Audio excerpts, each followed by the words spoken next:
Good morning, everyone, and welcome to the Citizens Financial Group fourth quarter and full year 2023 earnings conference call.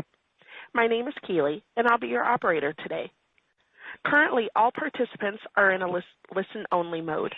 Following the presentation, we will conduct a brief question-and-answer session. As a reminder, this event is being recorded. Now I'll turn the call over to Kristen Silberberg, Executive Vice President, Investor Relations. Kristen, you may begin. Thank you, Keely. Good morning, everyone, and thank you for joining us. First this morning, our Chairman and CEO, Bruce Van Saun, and CFO, John Woods, will provide an overview of our fourth quarter and full year 2023 results. Brendan Coughlin, Head of Consumer Banking, and Don McCree, Head of Commercial Banking, are also here to provide additional color. We will be referencing our fourth quarter and full year earnings presentation located on our Investor Relations website. After the presentation, we will be happy to take questions. Our comments today will include forward-looking statements which are subject to risks and uncertainties that may cause our results to differ materially from expectations. These are outlined for your review on page 2 of the presentation. We also reference non-GAAP financial measures, so it's important to review our GAAP results on page 3 of the presentation and the reconciliations in the appendix. And with that, I will hand over to Bruce. Thanks, Kristen. Good morning, everyone, and thanks for joining our call today. 2023 was an incredible year in many respects, with the Fed's aggressive moves to subdue inflation, the West Coast bank failures, a surprisingly resilient economy, and several significant proposals from bank regulators.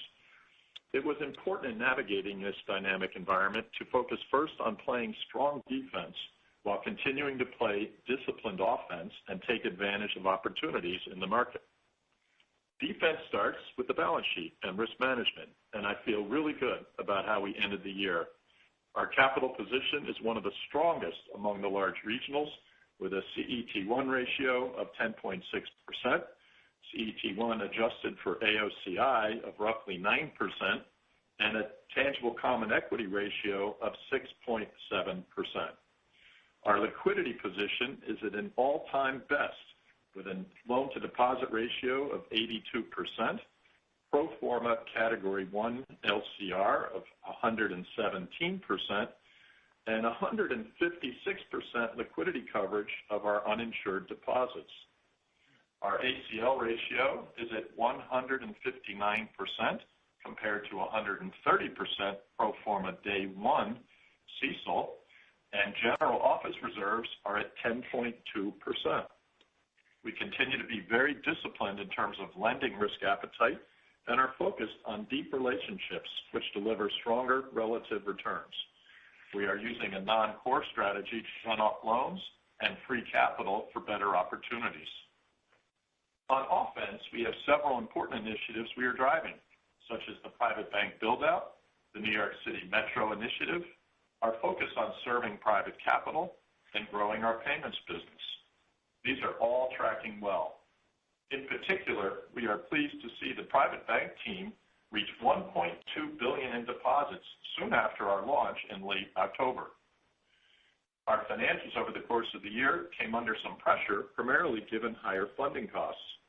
Nonetheless, we delivered a 13.5% underlying ROTCE for the full year, with a 95% return of capital to shareholders through dividends and share repurchases. In the fourth quarter, we continue to see smaller sequential declines in NII than in the prior quarter, as the Fed last hiked in July and the pressure on funding costs has lessened. We saw a modest bounce back in fees, but are very encouraged by the tone of the markets in 2024 to date. Hopefully, we start to see our big capital markets pipelines begin to deliver. We took some meaningful cost actions in Q4 to set the stage for a very modest expense growth in 2024. We only had the private bank for 2 quarters, so if you normalize for that, we're actually reducing the legacy expense base by 1.4%. I should reinforce, though, that we are doing this while protecting our critical initiatives. Credit outlook continues to track expectations. CRE general office is being carefully managed. Losses are being absorbed in net charge-offs. It's relatively predictable with few surprises so far. Away from that, credit quality is strong. In Q4, we saw a dip in absolute criticized loans and in the ratio, which is a promising sign. On the capital front, we did not buy in any stock in Q4 given the charges related to the FDIC special surcharge as well as associated with our cost initiatives. We expect to be back in the market in Q1 and for that to continue through 2024. Turning to our outlook, we expect NII to continue with modest declines through mid-year and then start to tick up. The exciting news on NIM/NII is that we project meaningful benefits from swap and non-core runoff over 25 to 27, which will power higher EPS and returns. We are poised for strong fee growth led by capital markets. Net charge-offs will rise modestly, but we are likely to see ACL releases over the course of the year. Our key priorities for 2024 will be to continue to operate with a strong defense/prudent offense mindset. We have many exciting things on our technology, our digital, data analytics, and AI roadmap that we need to deliver on. It's an exciting time for Citizens. We feel we are well positioned for medium-term outperformance. I'd like to end my remarks by thanking our colleagues for rising to the occasion and delivering great effort in 2023. We know we can count on you again in the new year. With that, let me turn it over to John. Thanks, Bruce, and good morning, everyone. I'll start out with some commentary on 2023. We demonstrated excellent balance sheet strength while delivering solid financial performance. We were resilient through a turbulent environment, benefiting from near top-of-peer group capital levels and strong liquidity based on stable consumer-insured deposits and diversified wholesale funding sources. This strength allowed us to execute well against our multi-year strategic initiatives while opportunistically building out the private bank. On slide 6, you can see that we delivered underlying EPS of $3.88, which included a 51-cent drag from non-core and an 11-cent investment in the private bank. Full-year ROTCE was 13.5% after incorporating these items. Before I discuss the details of the fourth quarter results, here are some highlights referencing slides 4, 5, and 7. On the slides, you can see we generated underlying net income of $426 million for the fourth quarter and EPS of 85 cents. This includes 6 cents for our continued investment in the startup of the private bank and a 15-cent negative impact from the non-core portfolio. We had a significant increase in the impacts from notable items this quarter included on slide 4.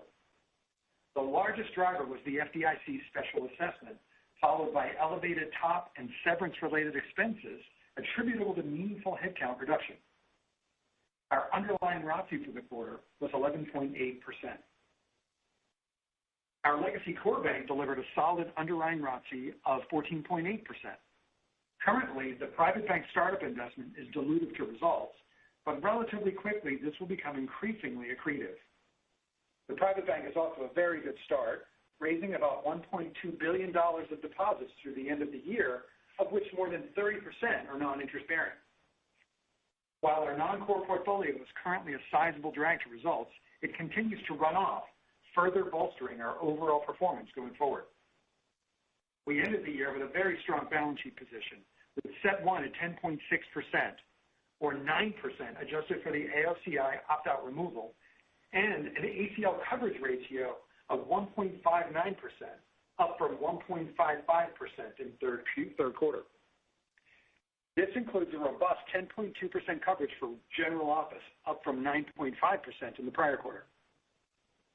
We continued to build liquidity during the fourth quarter, achieving our planned liquidity profile. Our pro forma Category 1 bank LCR rose to 117% from 109% in the prior quarter.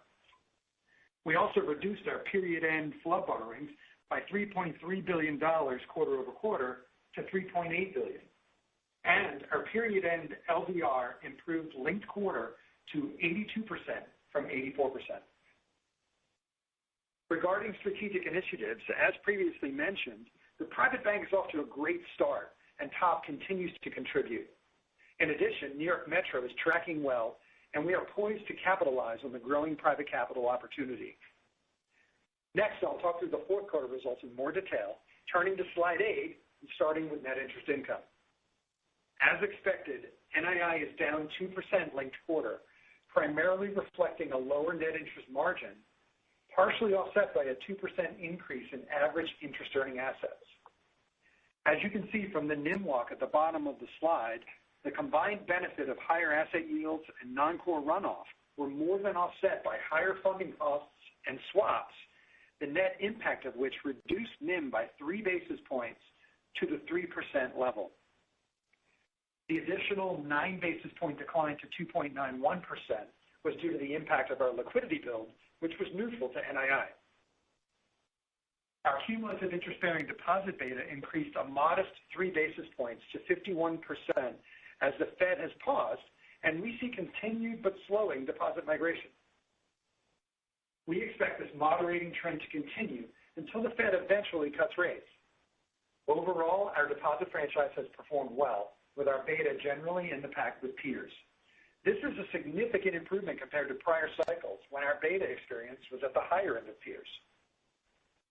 Moving to slide 9. Fees were up 2% linked quarter given improvement in capital markets and a record performance from wealth. These results were partially offset by lower mortgage banking fees. The improvement in capital markets reflects increased activity with the decline in long rates in November, driving a nice pickup in bond underwriting. Equities improved with strength in the back half of the quarter as the environment became more favorable. M&A advisory fees benefited from seasonality and an improvement in the environment given the better macro and rates outlook, although several transactions pushed to Q1. We see capital markets momentum picking up in Q1 as markets are positive and our deal pipelines are strong. The wealth business delivered a record quarter with higher sales activity and good momentum in AUM growth. The decline in mortgage banking fees was driven by lower production fees as high mortgage rates continue to weigh on lock volumes. The servicing operating P&L improved modestly, while the MSR valuation net of hedging was lower. On slide 10, we did well on expenses, which were down slightly linked quarter, even while including the impact of the continued private bank startup investment. Our reported expense of $1.61 billion increased $319 million, including notable items totaling $323 million, namely the industry-wide FDIC special assessment of $225 million and the impact of taking cost reduction actions to adjust our expense base heading into 2024. I'll discuss that in more detail in a few minutes. On slide 11, average loans are down 2% and period-end loans are down 3% linked quarter. This was driven by non-core portfolio runoff and a decline in commercial loans, which were partly offset by some modest core growth in mortgage and home equity. Average core loans are down 1%, largely driven by generally lower loan demand in commercial, along with exits of lower returning relationships and our highly selective approach to new lending in this environment. Average commercial line utilization continued to decline this quarter as clients remain cautious and M&A activity muted in the face of an uncertain market environment. Next, on slides 12 and 13, we continued to do well on deposits. Period-end deposits were broadly stable linked quarter, with an increase in consumer driven by the private bank, offset by lower commercial. The decline in commercial deposits was driven by a proactive effort to optimize the liquidity value of deposits, running off approximately $3.5 billion of higher cost financial institution and municipal deposits during the fourth quarter. Absent this BSO effect, deposits would have been up by about 1.5% this quarter. Our interest-bearing deposit costs are up 19 basis points, which translates to 51% cumulative beta. Our deposit franchise is highly diversified across product mix, and channels, with 67% of our deposits in consumer and about 71% insured or secured. This has allowed us to efficiently and cost-effectively manage our deposits in the higher rate environment. With the Fed holding steady, we saw continued migration of deposits to higher cost categories, with non-interest bearing now representing about 21% of total deposits. This is slightly below pre-pandemic levels, and we expect the pace of migration to continue to moderate from here, although this will be dependent on the path of rates and customer behavior. Moving on to credit on slide 14. Net charge-offs were 46 basis points, up 6 basis points linked quarter. We were pleased to see that commercial charge-offs were stable linked quarter, and we also saw a modest decline in criticized loans as we continued to work through the general office portfolio. We saw continued normalization of charge-offs in the retail portfolio along with seasonal impacts. Turning to the allowance for credit losses on slide 15. Our overall coverage ratio stands at 1.59%, which is a 4 basis point increase from the third quarter, primarily reflecting the denominator effect from lower portfolio balances. We increased the reserve for the $3.6 billion general office portfolio to $370 million, which represents a coverage of 10.2%, up from 9.5% in the third quarter, as we made modest adjustments to modeled loss drivers. We have already taken $148 million in charge-offs in this portfolio, which is about 4% of loans. On the bottom left side of the page, you can see some of the key assumptions driving the general office reserve coverage level. We feel these assumptions represent an adverse scenario that is much worse than we've seen in historical downturns, so we feel the current coverage is very strong. Moving to slide 16, we have maintained excellent balance sheet strength. Our CET1 ratio increased to 10.6%, and if you were to adjust for the AOCI opt-out removal under the current regulatory proposal, our CET1 ratio would be about 9%. Also, our tangible common equity ratio improved to 6.7% at the end of the year. Both our CET1 and TCE ratios have consistently been in the top quartile of our peers, and you can see on slide 36 in the appendix where we stand currently relative to peers in the third quarter. We returned a total of $198 million to shareholders through dividends in the fourth quarter. We paused our share repurchases in the fourth quarter in light of the FDIC special assessment. Having exceeded our target capital level for year-end, we expect to resume repurchases in the first quarter. Nevertheless, we plan to maintain strong capital and liquidity levels that fortify our balance sheet against macro uncertainties and position us to quickly transition to any new regulatory rules that may impact banks of our size. On the next few pages, I'll update you on a few of our key initiatives we have underway across the bank, including our private bank and our ongoing balance sheet optimization program. First, on slide 17, the build-out of the private bank is going very well and clearly gathering momentum. Following our formal launch in the fourth quarter, our bankers have raised more than $1.2 billion of attractive deposits, with roughly 75% of that from commercial clients. This is a coast-to-coast team with a presence in some of our key markets like New York, Boston, and places where we'd like to do more, like Florida and California. We have plans to open a few private banking centers in these geographies, and we are opportunistically adding talent to bolster our banking and wealth capabilities with our Clarfeld Wealth Management business as the centerpiece of that effort. Moving to slide 18, you are all well aware of our efforts in New York Metro. That's going really well. We are hitting our targets there. And on the commercial side, as I mentioned before, we are starting to see momentum building in capital markets. This should translate into a meaningful opportunity for us as the substantial capital backing private equity gets put to work. Next, on slide 19, we continue to be disciplined on expenses. It's important to remember that a key to Citizens' success since our IPO has been our continuous effort to find new efficiencies and then reinvest those benefits back into our businesses so we can serve customers better. We've effectively executed our TOP 8 program, achieving a pre-tax run rate benefit of about $115 million at the end of 2023. And we've launched TOP 9 with a goal of an exit run rate of about $135 million of pre-tax benefits by the end of 2024. The new TOP program is focused on efficiency opportunities from further automation and the use of AI to better serve our customers. We are executing on opportunities to simplify our organization and save more on third-party spend as well. Last year, we exited the auto business, and we also exited the wholesale mortgage business in the fourth quarter. We are also adjusting our expense base through further meaningful actions. In the fourth quarter, we reduced our headcount by about 650, or approximately 3.5%. And we have also taken a hard look at our space needs and are rationalizing some of our corporate and back office facilities. Given all this work, we are targeting to limit our underlying expense growth in 2024 to roughly 1 to 1.5%, with a net decrease in legacy Citizens expenses of 1.3 to 1.5% being offset by investments in the private bank. Playing prudent defense is at the top of our priority list given the challenging year we saw with the turmoil that began back in March and the uncertain macro outlook. So we are reworking both sides of the balance sheet through our balance sheet optimization efforts. Slide 20 provides an update on our efforts to remix the loan portfolio through our non-core strategy and optimization on the commercial side with a focus on relationship-based lending and attractive risk-adjusted returns. On the left side of the page, you'll see the relatively rapid rundown of the remaining $11 billion non-core portfolio, which is comprised of our shorter duration indirect auto portfolio and purchased consumer loans. This portfolio is expected to decline by about $6.4 billion from where we were at the end of the year to about $4.7 billion at the end of 2025.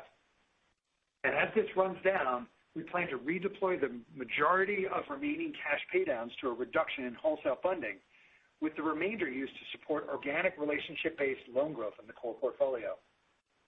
The capital recaptured through reduction in non-core RWA will be primarily reallocated to support attractive growth in retail and commercial lending through the private bank. In the broader consumer portfolio, we are targeting growth in the home equity, card, and mortgage, which offer the greatest relationship potential. Moving to the right side of the page, we are also working on the commercial portfolio, exiting lower return credit-only relationships and focusing on selective C&I lending with multi-product relationship opportunities. We are leading more deals in our front book, improving spreads, while also improving the overall return profile of the book. In the appendix, we have included more information covering the broad contours of our BSO program, including how we are managing our high-quality deposit book, remixing our wholesale funding, managing our securities portfolio, and positioning our capital base against the backdrop of a changing macro and regulatory environment. Moving to slide 21, I will take you through our full year 2024 outlook, which contemplates the early January forward curve and a Fed funds rate of 4.25% by the end of the year. We expect NII to be down 6 to 9%, with changes in our swaps book contributing to about half of that decline, and average loans down roughly 2 to 3%. However, we expect spot loan growth of 3 to 5%, with private bank growing over the course of the year and commercial activity picking up in the second half. On the deposit side, we expect spot growth of 1 to 2%, and well-controlled deposit costs with a terminal beta in the low 50s before rate cuts are anticipated to begin in May.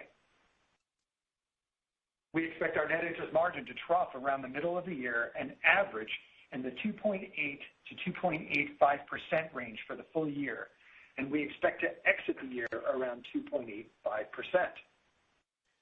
We've included slide 23, which shows the expected swaps and non-core impact through 2027. In 2024, we expect higher swap expense to be partly offset by the NII benefit from the non-core rundown. You'll find a summary of our hedge position in the appendix on slide 38, which demonstrates how the 2024 headwind, which is incorporated in our 2024 NII guide, reverses to a substantial NII tailwind in 2025 and beyond as the current forward curve is realized. For example, there is an expected improvement in NII contribution from swaps in 2025 year over year of approximately $371 million, with continued meaningful benefits in 2026 and 2027. Non-interest income is expected to be up in the 6 to 9% range, depending upon the market environment, led by a nice rebound in capital markets. We expect expenses to be up about 1 to 1.5%.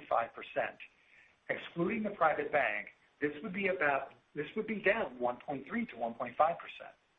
We have provided a walk showing the components of our 2024 expense outlook on slide 22 to provide more context.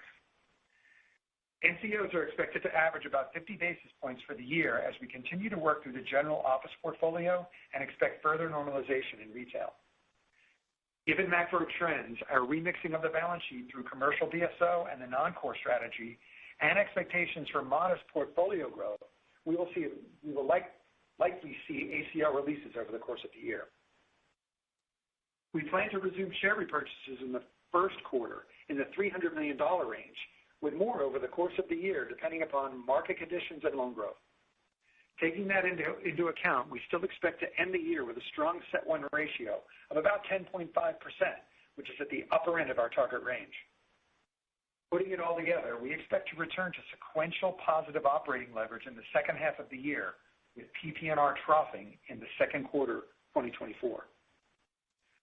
Moving to slides 24 and 25, as Bruce mentioned, we are well positioned to deliver attractive returns. As we look out over the medium term, we have a clear path to achieve a 16 to 18% ROTCE. We expect to generate solid returns from our legacy core business with a substantial NII tailwind given swap portfolio runoff. We expect to deliver positive operating leverage with strong expense discipline, and we are well positioned to grow fees meaningfully given the investments we've made in our capabilities over the past few years. We also expect a meaningful contribution from the private bank as it matures and a tailwind from the runoff of the non-core portfolio as we redeploy that capital and liquidity. We will continue to operate with a prudent risk appetite and focus on returning a meaningful amount of capital to shareholders through our repurchase program and targeting a dividend payout of 35 to 40%. Over the medium term, we expect our CET1 ratio to remain within a target range of 10 to 10.5%, about 50 basis points higher than our prior target range, given continued uncertainty in the macro environment. On slide 26, we provide the guide for the first quarter. Note that the first quarter has seasonal impacts due to lower day count impact on revenue, as well as taxes on compensation payouts impacting expenses. To wrap up, we demonstrated the resilience of the franchise and maintained strong discipline in 2023 as we work to position the bank to continue to deliver attractive returns to shareholders over the medium term. We delivered solid results this quarter, and we ended the year with a strong capital, liquidity, and funding position that puts us in an excellent position to drive forward with our strategic priorities and take advantage of opportunities that may arise. We are continuing to optimize the balance sheet, and we are focused on allocating capital where we can drive deeper relationship business and improve performance over the medium term. With that, I'll hand it back over to Bruce. Okay, thank you, John. Keely, let's open it up for Q&A. Thank you, Mr. Benson. We are now ready for the Q&A portion of the call. If you wish to ask a question, please press 1, then 0 on your touch-tone phone. You will hear an acknowledgement that you've been placed into queue, and you can remove yourself from queue at any time by repeating the 1-0 command. We ask that if you're using a speakerphone, to please pick up your handset before pressing the numbers. Once again, for any questions, please press 1, then 0 at this time. Your first question will come from the line of Peter Winter with D.A. Davidson. Your line is now open. Good morning. Can you guys provide some color on the drivers to that spot loan growth, including some details about the contribution from the private bank and what you're thinking in terms of commercial line utilization? Yeah, I'll just start off, and others can add. But, I think those are the two drivers, as you mentioned. When we look out into primarily the second half of 2024, we are seeing, an expectation that commercial activity will pick up. Loan utilization is flattening out here, we expect, early in the year, and then so that'll be part of the driver. We also have had some BSO activity in late 23 and early 24 that we expect to moderate in the second half of the year as well. So you're going to see a number of nice tailwinds on the commercial side. And then on the consumer side of things, we are seeing opportunities with good relationship business in the mortgage space and in HELOC, which has been a very nice and consistent driver for us. But those are the main drivers. And then, of course, broadly, the private bank, which has gotten off to a great start on the deposit side of things in late 23. We're going to see some of that loan opportunity pick up in 24. So those are the big, I would say, components of seeing that spot loan. Maybe Brendan, you could talk a little bit about what you expect for private bank lending. Yeah, sure. Well, I would start by just a quick comment on Q4 for the private bank. Obviously, strong deposit print, and I think demonstrating that the strength of the strategy can be very diversified and led by wealth and deposits, and not necessarily requiring low-interest lending to dislodge the relationship. So we're really excited about the print and the start by the team. Having said that, we do expect lending to pick up steam in 2024. Given the interest rate environment, mortgages are obviously challenged on the retail side, so the lending has been more heavily led by commercial lending, which has skewed in the private equity and venture space, which we're really comfortable with the risk appetite and the profile of that business, and it's been critical to start to dislodge personal private banking relationships from the ecosystem of private equity and venture. So we're off to a really good start. I suspect, given the forward curves, that the first half of the year will continue to be led by commercial, principally in private equity and venture lending. Over time, we expect the loan book to be much more balanced and have more retail lending, home equity lending, mortgage lending coming in at scale as the rate environment dictates opportunities there. We also expect to lean into partner loan programs to help connect the corporate side of private equity and venture with private banking and personal banking. So you'll start to see an asset diversification over time, but the first half of the year we would expect it to still be more heavily weighted on the corporate side. Okay, great. Don, anything to add on the commercial side? Yeah, I think if you look back in the fourth quarter, the things that dampened our loan growth a little bit were it's about 50% utilization, 50% BSO with a little bit of bond execution sprinkled in there. So people that were carrying slightly higher balances on the commercial side, a lot of them went to the bond market when rates kind of backed off in the last 6 weeks of the year, and that's continued into this year. So I think that the particular area that we're excited about as we get into the back end of 2024 is the private equity space. I mean, that group of clients has been basically dormant for almost 2 years. There's lots of conversations going on. We're hearing from most of those customers that they expect to get a lot more active, and that'll drive utilization on our capital call lines, which is at an all-time low right now. So that's what the real driver is. Great. Peter, did you have another question? Yeah, just a quick follow-up. That's helpful. But on just the fee income, you talked about up 6 to 9%. You did mention, the pipeline is strong for the capital markets, but just if you could give some color on the puts and takes on the fee income side. John? Yeah, just kind of the main drivers of that. It's basically a continuation of some of the trends we're seeing in the fourth quarter of 2023, where capital markets is starting to pick up again. Pipelines are incredibly strong. And I think that the lead driver seems to be M&A advisory. That's picked up in 4Q, not only due to seasonal factors, but just in terms of a more constructive backdrop. We're also seeing, as you get out into 24, pick up in underwriting, both on the bond side and on the equity side. And so, and solid contributions from global markets as well. But so those are some of the drivers as we see them beginning in Q4, continuing in Q1 with excellent pipelines and playing out over the rest of 24. Yeah, you might add something on wealth, Brendan. I don't know if you want to, but we expect continued really strong growth on wealth fees. We do, and it's been a year of slow and steady progression, continuing to get all-time highs in the wealth management business. But given the private bank investment, 2024 is going to be a really important year. We're out in the market looking to attract a lot of talent. We've made a number of key hires in Q4, both on the leadership side as well as at the advisor side. And so getting the ecosystem of the bankers that we hired in the summer connected with top and market wealth managers is critical for us. We're rebranding the platform to Citizens Private Wealth Management to connect the private banking and wealth side together hand in glove. And so we do expect steady and significant growth out of wealth over time, really connected into the private banking ecosystem. So we're pleased with the momentum, but there's a lot more to come, we hope, if we execute well on the private banking initiative. Okay, very good. And just on mortgage banking? So John hit some highlights on Q4 for mortgage. Production was down a bit. Our underlying servicing business was up modestly, and then our hedge performance was down over a big quarter in Q3 and Q4. I think as we look the outlook going forward, we obviously announced the exit of the wholesale mortgage business if you rewind the clock back to prior to the Franklin American acquisition, we were under scale in mortgage and really were trying to diversify the business. We've done that really successfully. In hindsight, it was an incredibly well-timed acquisition, and we performed exceptionally well through the COVID years. And as we exit that period of time and look forward, our MSR concentration versus peers is really strong. It's a little bit on the high side.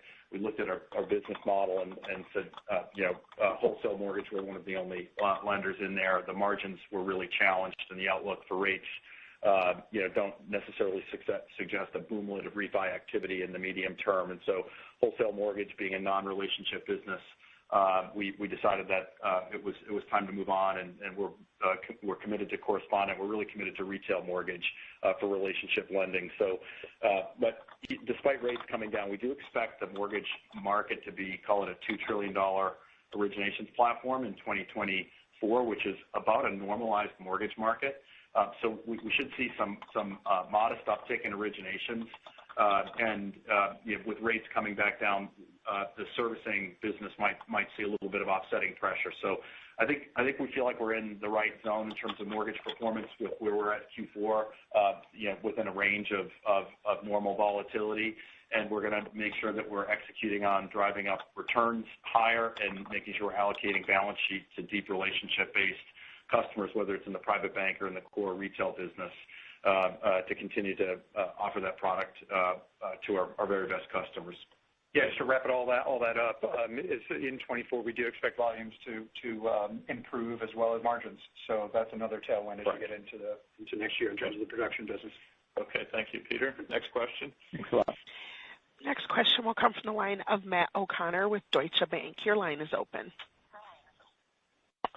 Good morning. Can you guys elaborate a bit on the expense cuts that you did this quarter in terms of where they're coming from? And obviously you're leaning in on the private bank, but kind of ex that, how do you make sure you're not cutting too much, given these initiatives and the ones that you've had in prior years?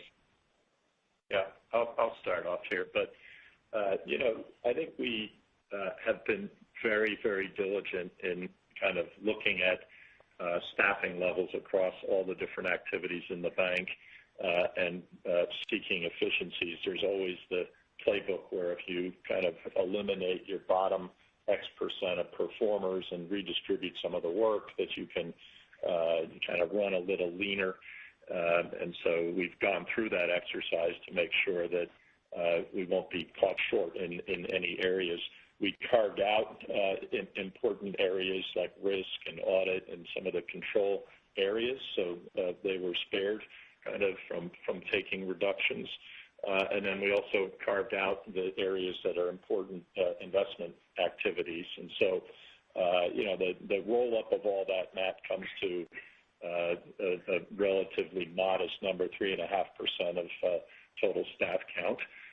But I think we're kind of lean and mean and in good fighting shape as we enter into 2024. Okay, that's helpful. And then just separately, the deposit growth that you've had from the private bank, have you disclosed what that rate is? I think a third of them are non-interest-bearing, but what's the blended rate? And I guess, are you using promotions, whether it's rate or other stuff, to help grow those? Thanks. Yeah, we haven't really talked about that, but I mean, I think we should look at is that this is accretive to the low cost profile top of the house. When you look at DDA and operating accounts, it's extremely attractive mix that we've seen come in early days. So we're extremely encouraged about our expectations for this to be a very sort of solid franchise deposit, fully funding our loan growth that we expect on that side of on the other side of the balance sheet. So, yeah, I would say the mix is quite good and overall cost very attractive and accretive to top of house. Yeah, if there's a slide 11, Matt, that lays out a pie chart of the character of the deposits, but DDA and then checking with interest, which are very low cost, roughly 40%, very little term. And most of that in kind of liquid savings and money market with no promotions that are outside the norm of what we're offering to the core franchise. Okay, thank you. Your next question comes from the line of John Pancari with Evercore. Your line is now open. Morning. Hi. Just a couple questions on the credit front.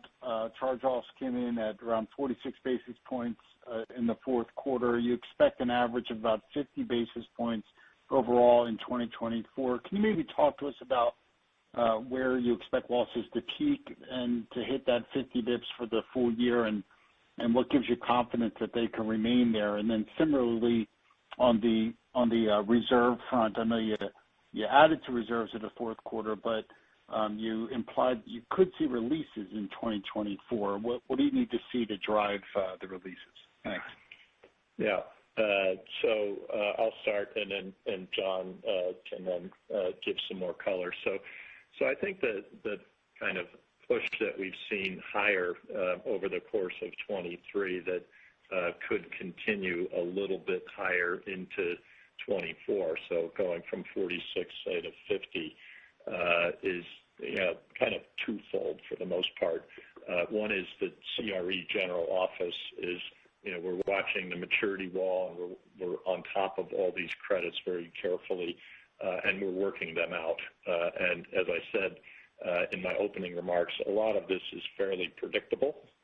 So kind of we can look ahead 6 months, 9 months. We can kind of anticipate where we might have to do some restructurings and where we might take charge-offs. And so I think we have good visibility into that. It's a long process on CRE general office. I think we'll have this with us all through 24 and likely into 25 as well. But again, the important thing is I think we're well reserved for it, and it's baked into that charge-off run rate. The second area is really just continued normalization on the consumer side, which has been extremely slow and gradual, but we're still slightly better than where we were pre-COVID. And so, that'll just gently push up as we go forward. And so that would be the other driver. I'd say the good news is that in C&I, we're not really seeing any kind of hot spots. And so we feel that we have a pretty good outlook for broad C&I through 2024. On the question of the ACL is, this year we've been consistently building each quarter. And, if you get to the scenario where there's likely a soft landing or a very shallow recession, we've put away enough reserves that I think we will be able to start to draw that down. And so time will tell on that, but you can already see that we've been starting to kind of reduce the amount of kind of reserve build from absolute provision over charge-offs. In this quarter, it was flat. It was 171 over 171. And so even if charge-offs can tick up a little bit, I think it's likely that you could see the need for provision building from having provisions exceed charge-offs reduce as we go through the year.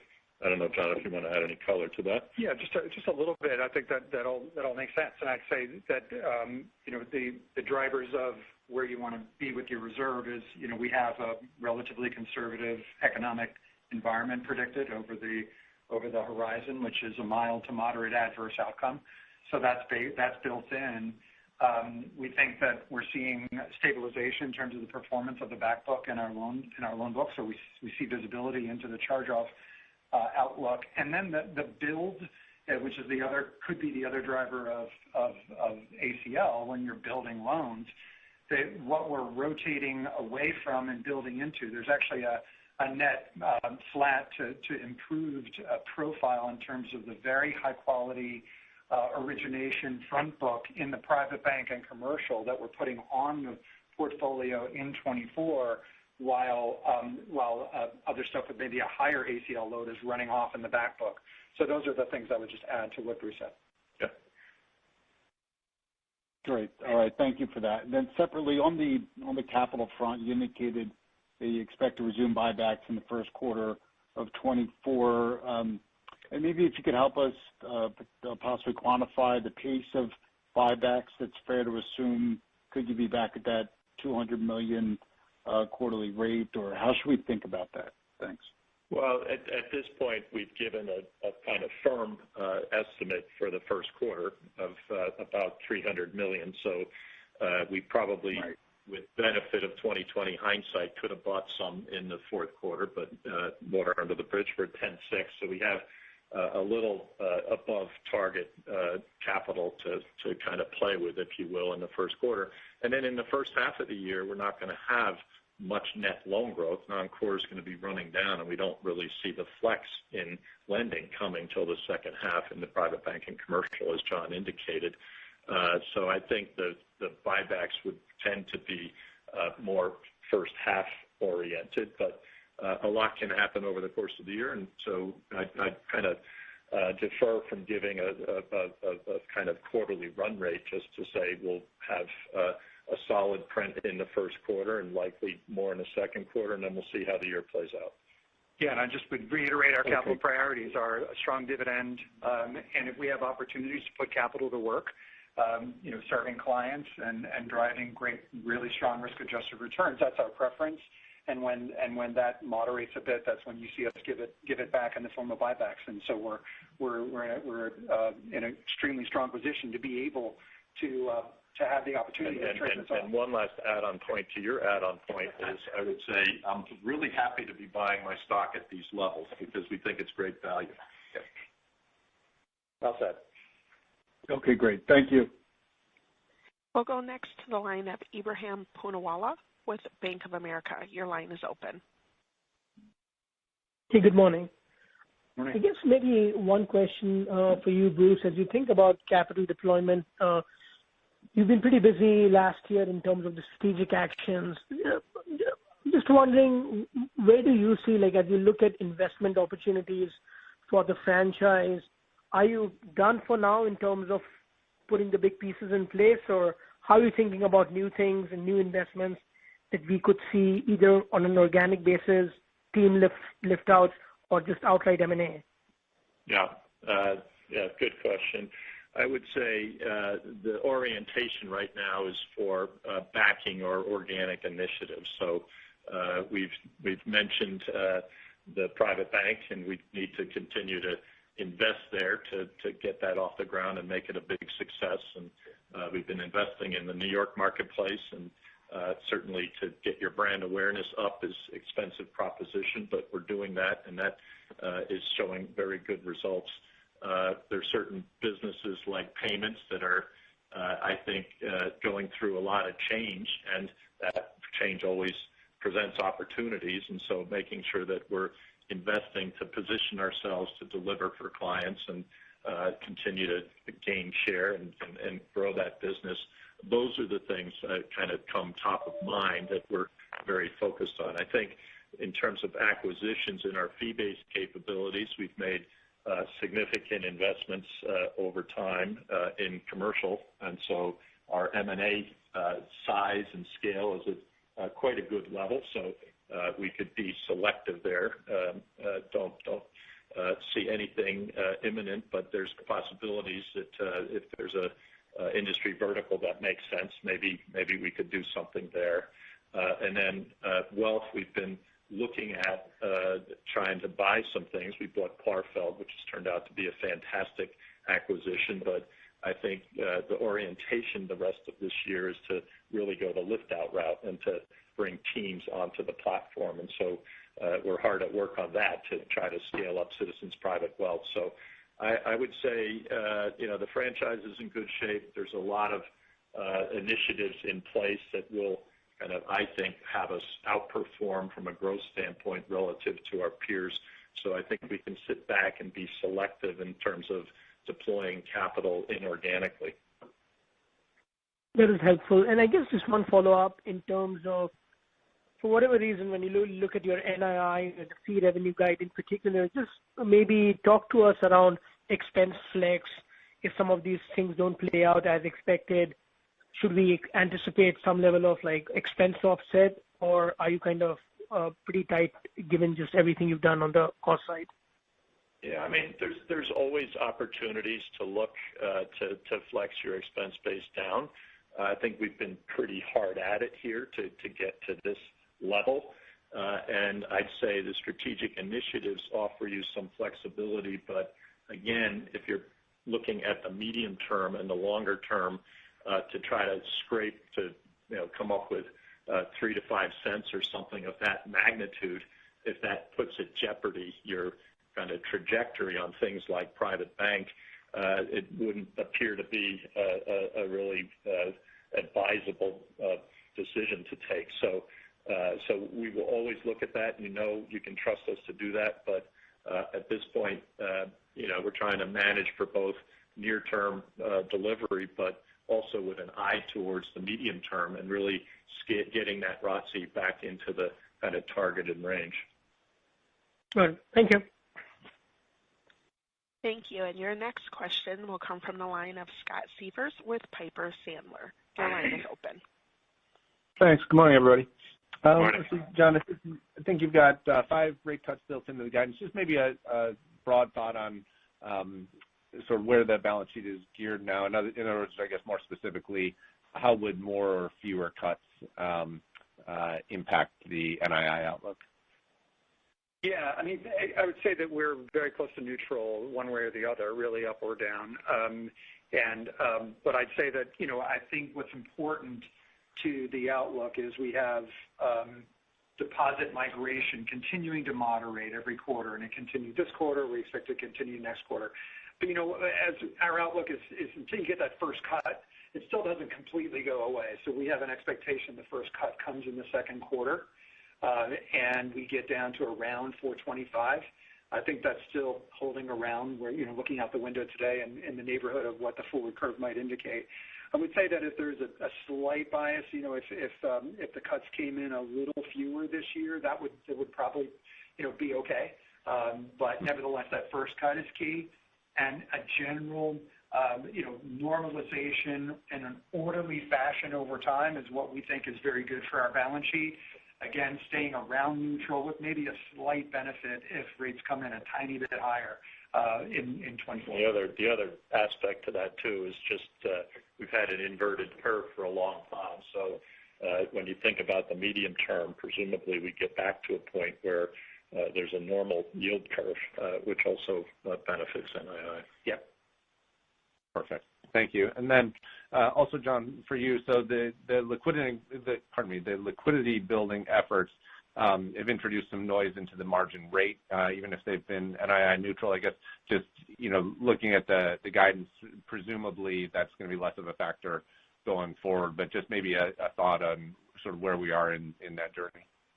Yeah, I'd say we've achieved our objectives with respect to our liquidity build is the headline there.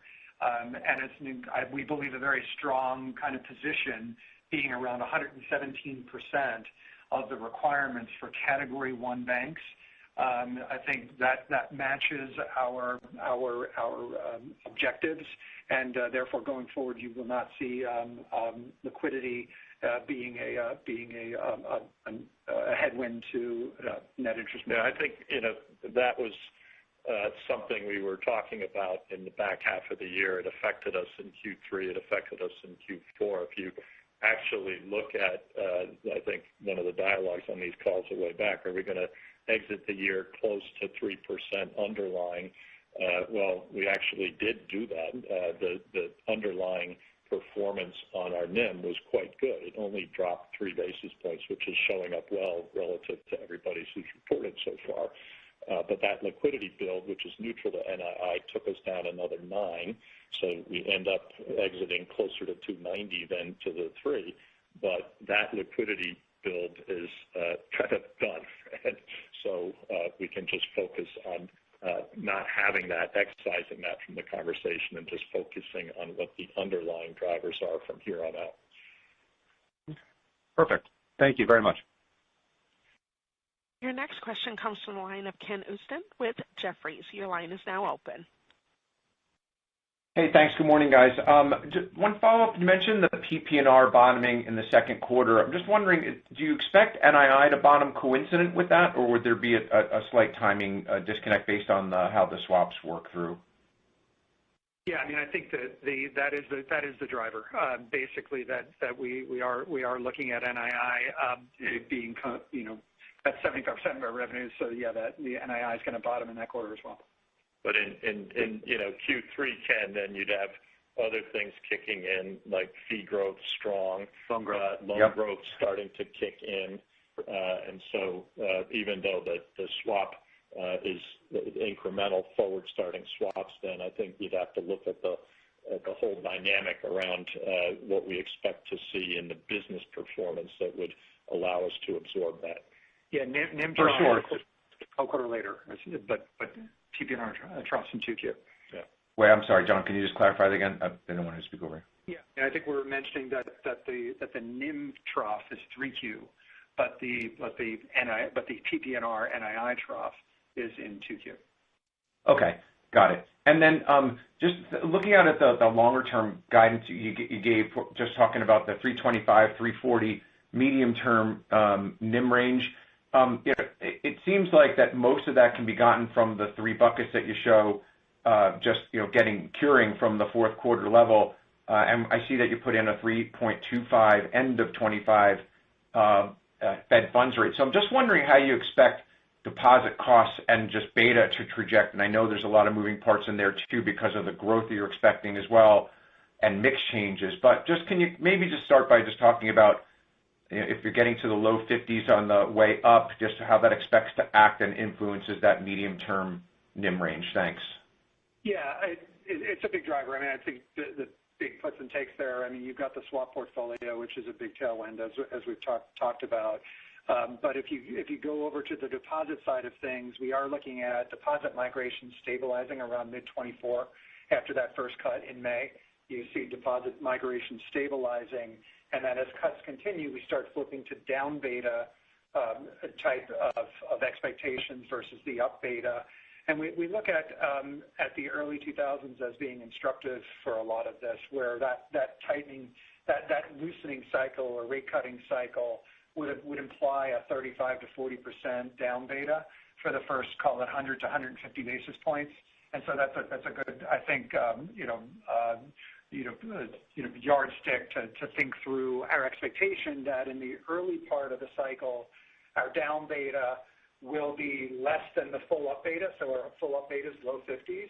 But nevertheless, we're going to get big contributions from down beta, and that'll grow over time, getting close to where the up beta ended up. Got it. Okay, thank you. And your next question will come from the line of Erika Najarian with UBS. Your line is open. Hi, good morning. I just had one follow-up question. Putting all your answers together, John and Bruce, about the outlook for 2024 and the underlying dynamics of net interest income, it seems to me that if we put together what you just said to Ken about deposit betas in slide 23, that despite the exit rate of your net interest margin forecasted to be 85 in the fourth quarter, based on everything that you've told us, it seems like you'll see a three handle in terms of that underlying NIM that Bruce discussed, in 2025. Is that, a good bridge to thinking about where you're exiting in 24 and then that medium-term range that you gave us? Well, I would say, we're exiting 24 at 285. We've indicated that's where fourth quarter of 23 is fourth quarter of 24 will be. And so that's headed to the 325 to 340 range.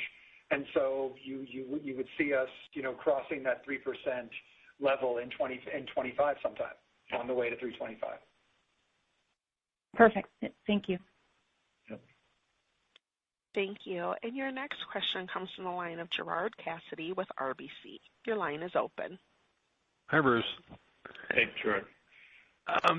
Bruce, you guys have done a great job from when you went public to where you are today in transforming this company. So I'm curious on your medium-term outlook for ROTCE. On the improvement, you highlight that the private bank, you're targeting a 20 to 24% ROTCE. Can you share with us the mix of how you get there, meaning, what percentage of revenue do you think you need to reach from fees versus net interest income? And then also, what kind of pre-tax margin do you think you'll need to get to that 20 to 24% target? Yeah, maybe I'll just start off with that, Gerard. It's John. I mean, I think, our fees to total revenues are in the neighborhood of 25%. I'd say over the medium term, you're going to see that migrate closer to 30, and that would be consistent with the balance sheet optimization efforts, where all of the capital we're putting to work on the front book would have relationship opportunities with attractive deposit and fee-based opportunities associated with it at a much greater rate than what we're seeing running off in the back book. And so that's going to drive that fee percentage up closer to 30%. And I think that the returns that we expect from call it, the ROTCE return that you're seeing in the medium term is consistent with a return on tangible assets that's north of 1%. So you see that getting closer to 125 basis points as a way to think about what the returns are on the asset side. John, you're answering at the comprehensive company on that MTO page. I think Gerard is focused more specifically on the private bank mix, but there I would say it will build over time, the fee percentage, as we kind of get the wealth cross-sell, but we should at least be at kind of where we are today in 75-25, and then I think there's kind of upside from that over time.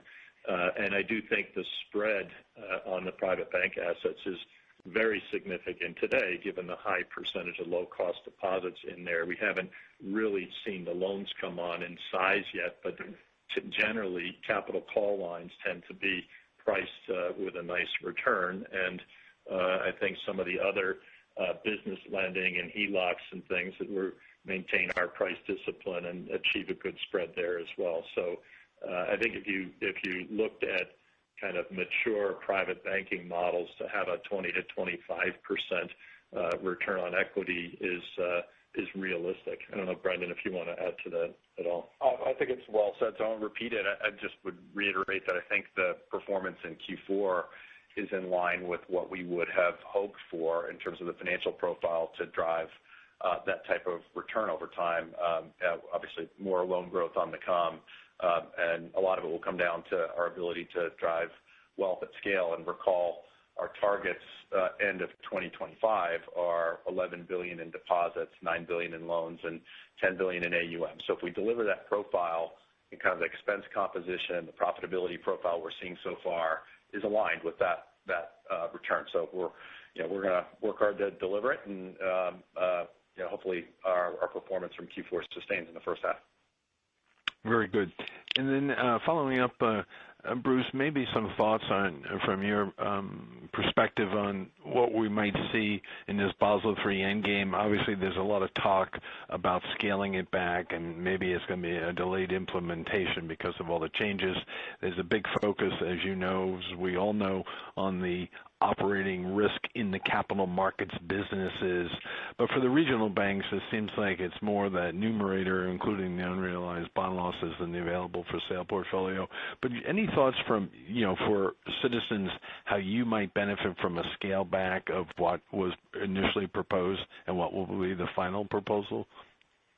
Yeah, I would say that for banks of our size, the things that we've focused the most on have been RWA increases to certain lending activities that would potentially reduce the supply, the appetite to lend in those areas, because it would erode the economics. So things like mortgage lending to lower income people, or credit card lines attracting capital, and small business lending attracting more capital.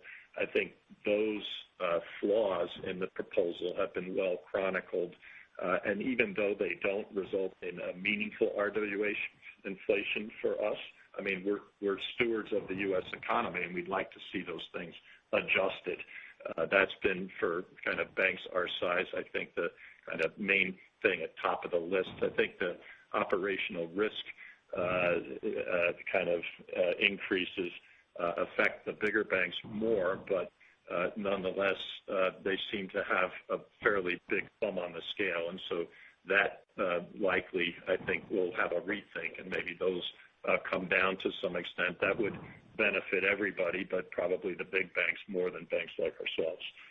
Yeah, and I'd maybe just a quick add to that is that even if the Basel III Endgame had gone through as initially proposed, a very modest impact from a RWA standpoint on us. And as it relates to AOCI, as we mentioned earlier, we're expecting that likely survives. But in our case, we're at 9% by deducting the AOCI opt-in, and that's an incredibly strong number. So we sort of think about what's going on there is really behind us and really in the run rate, if you will, when it comes to I think that's a good point that John just raised, Gerard, is that given the strength of our capital position, both pre and post AOCI, we can absorb any of these regulatory capital impacts, but really not worry about them. Many of our peer banks are still kind of catching up and getting in position and having to kind of hold back on capital distribution, which is really not something that we're worried about given this capital strength. So we're more able to kind of play offense and not have to play catch up, which is a good position to be in.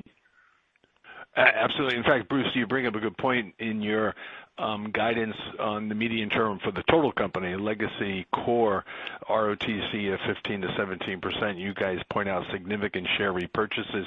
Should we interpret that to be a combined dividend payout and buyback ratio of 100% of earnings? Then once we get the final rules and we're all set to go, is that a fair number to put for you guys because you are well capitalized? I think Gerard, if you go back to the time of the IPO and the number's been over 100 and under 100 and all over the place, but if you just looked at like a 10-year average, almost 10 years, it's about 75%.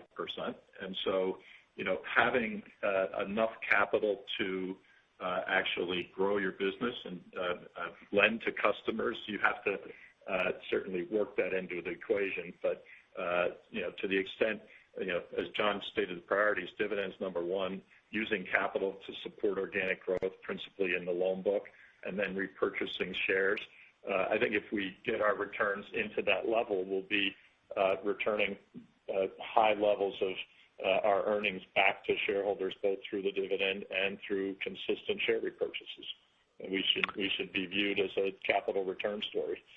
Yeah, and I think we had a 95% capital return, performance in 23, so it's in that 75 to 100 range over time. Thank you. Appreciate the color. Yep. And your next question comes from the line of Manan Gosalia with Morgan Stanley. Your line is now open. Hi, good morning. Just to follow up to the down beta question on deposits. A few of your peers have talked about how commercial deposit rates are coming down or would come down quickly, but there's likely to be some more pressure on the consumer side continuing from here. They've talked about basically consumers still moving towards higher rate accounts. And given that you do have a big core consumer deposit franchise, I was wondering what you're seeing right now and what your expectations are on consumer behavior as rates come down. Brendan, you want to take that? Yeah, sure, I'll take that. Let me start big picture and then give you a little color on Q4 and expectations. So, we've been talking for years that the investments we've made in transforming the consumer deposit base have truly been transformational for our performance, and I think that's what we're seeing here now that our consumer book is performing at a worst case peer-like, but certainly there are signs that we may be outperforming peers. When we look at benchmarking, our DDA balances were almost 300 basis points better than peer average this year, or last year rather, in 2023.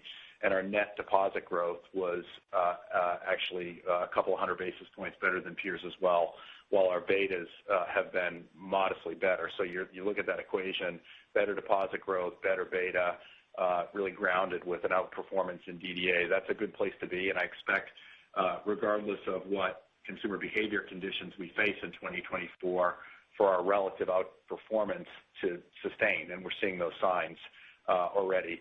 Having said that, on an absolute basis, what we saw in Q4 was a slowdown in consumers' deterioration and excess stimulus. It's still going on a path of normalizing, so we're still seeing that continue, but the pace of normalization has begun to slow, and I think we should see that sustain in the first half of the year as rates start to tick down. On the interest-bearing side, competitive dynamics haven't really shifted yet. It's still fairly aggressive out there on CDs and money markets, but we believe we've got more levers than most with Citizens Access as a platform where we can contain interest-bearing growth on the higher cost side, not sort of put contagion, so to speak, into the full retail bank to reprice all of our interest-bearing deposits. Gives us a real competitive advantage, and we're thinking about the private bank in some ways in a similar way. So we've got all the tools to compete. We do expect, if the rate curve follows as projected, interest-bearing deposits on the consumer side will start to come down as well. And we're starting to think about mix of balances. We've got a lot of CDs that potentially can roll over here in the first part of the year that we'll be looking to have more balance and put some of those balances into liquid savings to give us more levers to manage down betas over the course of the year. So all that is to say, I feel pretty good about how we are situated. We're starting to see good dynamics with the consumer, expect it to continue, and I've got a lot of confidence that we'll outperform peers in whatever environment comes our way. Great. Great, thank you. And then just to follow up on credit, given the move lower in long-end rates, can you talk about anything you're seeing in the non-office CRE portfolio, like maybe in multifamily? How do things like the debt service coverage ratios look today versus a couple of months ago, and how do you expect that to trend given where the forward curve is right now? Yeah, I would just answer broadly that we feel good about the multifamily portfolio, its characteristics, its relatively small loan sizes, a lot of fixed term loans, good diversification geographically. And so we, I think, felt that loss content there was going to be quite low. But now, obviously, with rates ticking down, that provides more kind of air in terms of the distance between the debt service coverage ratio and kind of cash flows. And so we feel that it's helpful, but we weren't worried all that much previously. So anyway, that's... Yeah, and I would just hasten to add that it's very different than general office. I mean, the capital markets are still active in the context of buying and selling multifamily properties, and that'll just provide further tailwind to that activity. There's a lot of liquidity there. Yeah, there's liquidity there. Buyers and sellers are still transacting, so it's just a very different night and day situation compared to general office, and certainly rates, which won't have much of an impact maybe on the general office, will very much have a positive impact on the multifamily construct that was already okay to begin with. Yeah. Okay. Very good. Great. Thank you.